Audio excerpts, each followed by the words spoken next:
നിങ്ങളിപ്പോൾ കണ്ടത് ഇന്ത്യയിലെ ഒരു സംസ്ഥാനത്ത് നടക്കുന്ന ഒരു വിഷയമാണ്. മറ്റൊരു ദൃശ്യമാധ്യമങ്ങളിലൂടെയും ഇത് നിങ്ങൾക്ക് കാണാൻ വേണ്ടി സാധിക്കില്ല. ഇന്ത്യയിൽ മണിപ്പൂർ എന്ന സംസ്ഥാനം നിന്ന് കത്തുകയാണ്. അല്ലെങ്കിൽ രാജ്യം ഭരിക്കുന്ന കൂട്ടർ ആ സംസ്ഥാനത്തെ അത്തരത്തിലൊരു സിവിൽ വാറിലേക്ക് തള്ളിയിട്ടിരിക്കുകയാണ്.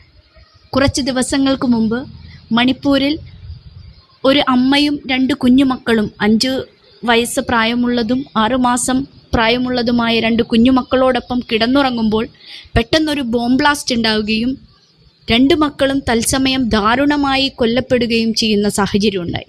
അമ്മ അതീവ ഗുരുതരാവസ്ഥയിലും ആകുകയും ചെയ്യുകയാണ്. ഏറ്റവും നിസ്സഹായമായ അവസ്ഥ എന്താണെന്ന് വെച്ചാൽ അത് ഒരു രാജ്യത്തെ കാക്കുന്ന ഒരു പട്ടാളക്കാരൻ്റെ കുടുംബമാണ് എന്നതാണ്. അതുമാത്രവുമല്ല, ഈ സംഭവം നടക്കുന്നത് CRPF ക്യാമ്പിൽ നിന്ന് വെറും 100 മീറ്റർ അകലെയുള്ള സ്ഥലത്താണ്.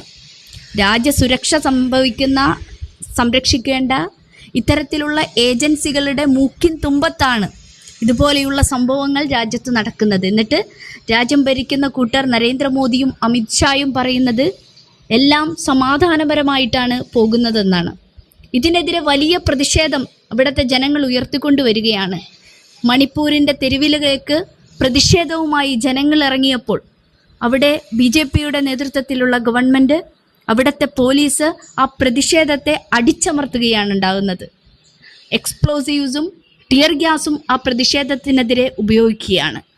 വെടിയുതിർപ്പിൽ 3 പേർ കൊല്ലപ്പെടുന്ന സാഹചര്യം അവിടെ ഉണ്ടാകുകയാണ്. ഇത്തരത്തിൽ മണിപ്പൂരിലെ ജനങ്ങൾ, അവിടുത്തെ സ്ത്രീകൾ ക്രൂരമായി ആക്രമിക്കപ്പെടുമ്പോൾ രാജ്യത്തിൻ്റെ പ്രധാനമന്ത്രി ബോട്ടിൽ കയറി ഫോട്ടോഷൂട്ട് നടത്തുന്ന രംഗങ്ങൾ നമ്മുടെ കൺമുന്നിലുള്ളതാണ്.